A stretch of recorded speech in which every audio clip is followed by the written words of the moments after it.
All right, if I can get everyone's attention again, we now welcome Matt Kenseth, driver of the number 17 Roush Fenway Racing Ford, who currently sits first in points with 1 win so far this season. Matt, talk to us a little bit about the end of New Hampshire this weekend. Yeah, this place has probably been one of my biggest struggles, probably one of the top 3 or 4 tracks anyway. So we ran pretty decent last fall, made our way to the front a couple times after getting spun out. We got a decent finish, so hoping to build on that today and get a better qualifying position than we normally get, and hopefully get the car driving all right. Okay, we'll take questions from Matt. Please raise your hand. We'll get a wireless mic to you. As always, please state your name and affiliation. Questions for Matt? Okay, we'll start over here with Bob, then take one from Michael. Bob Piper, Sporting News. I mean, obviously you just heard what happened to Allmendinger. What was your reaction to that, and were you surprised that NASCAR would pull somebody out of the car just a few hours before a race? I mean, I don't know. I don't really know any details about it. You know what I mean? I think it'll become probably more clear one way or the other. I think probably once we hear the rest of the details, you know, from his side, from NASCAR's side, you know, what it was, if we ever find out or whatever. So I mean, I think you know, I think everybody hates to see that from the fans, you know, too, especially the competitors. So it's hard to you know, it's hard to comment on taking them out right before the race because I don't know what it was. I don't know what they found or whatever. And I mean, obviously, when you're out there racing at 200 miles an hour, you certainly want everybody to, you know, to be right, and that's what the program is for. So if there was something wrong, you know, obviously you don't want to be out there with somebody if there is something wrong with them. Okay, we'll take our next question from Michael over here on the right. Matt, Mike Vega, Boston Globe. Just wanted to kind of, if you could take us back to that weekend in Kentucky when all this news came out about your, you know, parting of the ways with Roush Fenway, and how difficult was it at that time in the midstream of a, you know, a championship, you know, run for you where you're sitting atop the points, and you talk about how or what feelings have emerged from that, and how do you remain focused on the task at hand when you know that, you know, you're going to be leaving the team at the end of the season? Well, I mean, you know, I think once we got through, you know, Kentucky and, you know, moved on from there, I think more than anything is probably a relief for me. I think the stress for me was probably the, you know, month and a half, you know, before that, you know, trying to work through all that and figure out, you know, what's going to happen or not happen, and so on and so forth. So I don't think it's a distraction unless you let it become one. I mean, I think it's business as usual. It doesn't change anything, you know, for this season or you know, what our goals are or how we prepare or how hard we work toward, you know, the goal of trying to win races and win a championship. So I mean, it's not really, you know, it's not really, it doesn't really change anything in my mind. You know what I mean? I mean, we've been there a long time. We made a commitment to race through 2012, and it doesn't really change, you know, anything except for what we're doing in 2013 and beyond. Are you able to shed any light about that at this moment? No. When do you hope to do that? When do I hope to do it? I hope to do it a couple weeks ago. Oh, Yeah. That's when I hope to do it. in Kentucky, you kind of like dovetail with the total. Yeah, I mean, I don't know when it's going to happen, so you guys will know the same time I do, I guess. Just as a follow-up, if I may, can you talk about maybe the interpersonal relationships you have with Jack, and I mean, and even with Ricky Stenhouse, who's going to be coming in and filling that spot? How has that emerged? How's that evolved?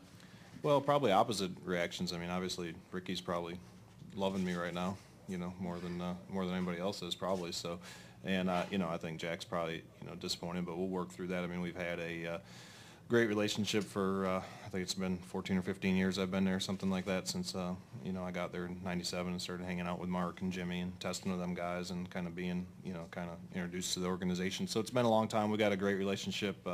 You know, I really don't think that'll change. I think we'll get through this, and you know, we'll still be friends. We'll still get along, and we're still going to work hard the rest of the season. About Carl and Greg? I don't see why my relationship would change with Carl and Greg at all, really. I mean, I think you know, a lot of the former teammates that I've had there, I'm probably you know, better friends with them than most people in the garage. You know, Jeff Burton and Mark Martin, and you know, Kurt and I still get along really great. So I mean, I think I've built a lot of you know, friendships and relationships there, and just because they move on and don't race there anymore doesn't mean, you know, you're not friends with them. Jamie McMurray, I mean, all them guys I still get along with great. Okay, we'll take our next question from Joe Menzer, then we'll go over here to Andrea. Joe Manzer, NASCAR.com. Hey, Matt. Just wondering, you know, being a father yourself, can you kind of relate to what Harvick must have been going through last weekend? And he says he's much less anxiety now that the berth has come. Yeah, I mean, I think when it happens in the middle of the season, especially when they're waiting for their first and all that stuff, I think it's always a little stressful, and you're always wondering because you certainly want to be there for your wife. That's a good thing to do, especially long term, and you don't want to and you don't want to let your race team down at the same time. So I mean, I think it's a little stressful when it comes to scheduling. You're just hoping it's any time except for race day. Go ahead, Andrea. Andrea Pelkey, ESPN. Last Saturday, after the race was over, Jimmy Johnson and Casey Keene got on a plane and went and did a triathlon. You didn't want any part of that? No, especially after I saw that photo. Yeah. Okay, next question, David Newton. Hey, Matt, David Newton, ESPN.com.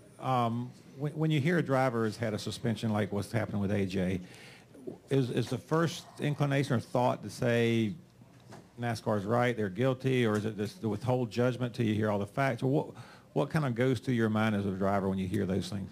Well, I think you withhold judgment. I mean, I think, being a driver and knowing how serious that we all take it and how hard we work at it and all that stuff, it seems unbelievable that somebody would do something or put something in their body that they don't know about and, take that risk. But yet I don't know, I didn't know Jeremy very good, personally. I've seen him around forever, whatever, just never really crossed my mind. I don't really, know AJ that well either, besides saying hi to him and, small talk in garage and, working with him a little bit last year, at Petty's and stuff. So, I mean, I don't know. I think the drug testing policy is a great thing. I think there's always a fear of the unknown. You know what I mean? You don't know really what's going on with someone else, and, you take that test every week, and I know that I've never in my life done an illegal drug, and I don't use any supplements. I don't do any of that stuff. I know a lot of people do a lot of different workout stuff. I just don't take any of that stuff. I just eat stuff that you guys can all buy in the supermarket. So I don't worry about it that way, but it is a fear of unknown. I mean, you take a test and they ship the stuff away, and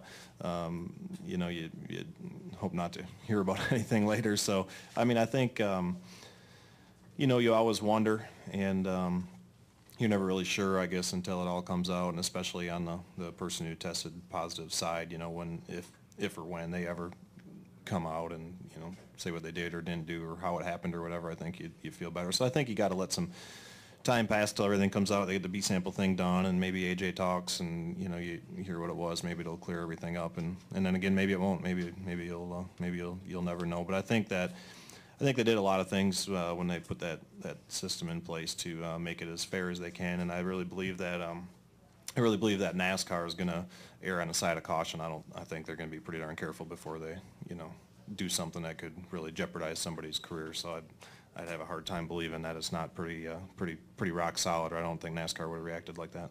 Matt, you tested You want to know what the supplement or drug or whatever it was? You want to know what he tested? Do I want to know? Yeah. Well, yeah. I mean, I think everybody would want to know, right? I mean, I'd love to know what it is. And I don't. Did they come up and say it's a supplement drug? I don't. AJ saying it was a supplement. Oh, he was. Oh, I didn't see he said anything, but I wouldn't know. So, yeah. I mean, I think everybody, of course, would want to know. Really what it is from both sides. I mean, it's just, people are curious. You guys, I'm sure, want to know, and we'd all want to know as well. So. Okay, we got a question in the back. Then we'll come to Genevieve. Then go back to Nate. Rich Thompson, Boston Herald. Just talk about being number one in the ratings, and how does that affect your strategy or any game planning?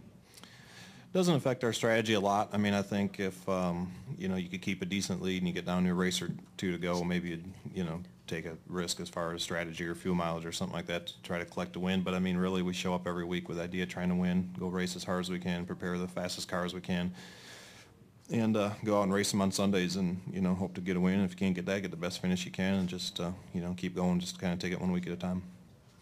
Go ahead, Genevieve. Hi, I'm Genevieve with Skirts and Scuffs. I was wondering if you could just talk about your paint scheme with having the Red Sox on your car in the home of the Red Sox, on their 100-year anniversary, and having admitted just now that New Hampshire's a struggling track for you. If you could just talk about if you feel any extra pressure from the Sox fans, since we're already tough on our own team. No extra pressure. It's cool to have Nesson on there in the Red Sox and Fenway Sports Group and their soccer team and all that stuff. So obviously when you come up in this area, it's close to Boston with John Henry and the Fenway Sports Group own half of the organization. So it's neat that they got to put some of their stuff on the car. Really no extra pressure though. Final two questions, Nate and Claire. Nate Ryan, USA Today. Matt, going back to the drug policy stuff, have you ever had like an 8 sample test that came up where they came back to you and asked for a prescription or asked for a reason for it, or do you know anybody else who's experienced that? Do you know any other drivers who've had to do that?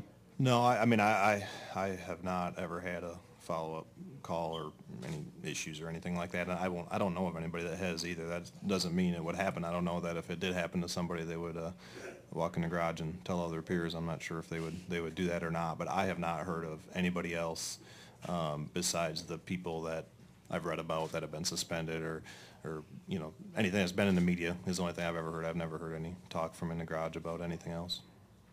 Final question, Claire. Maybe we could end on racing because I do have a racing question, and it's about New Hampshire racing here in the modifieds because everybody is so hep about racing in this part of the country. What is special and what's tough about New Hampshire Motor Speedway?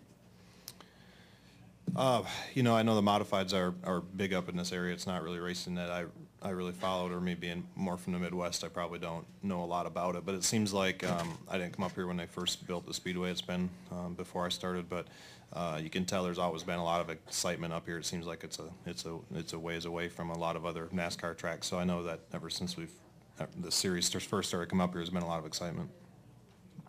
All right, Matt, thank you very much for your time today. All right, Good luck thanks. this weekend. Thank you.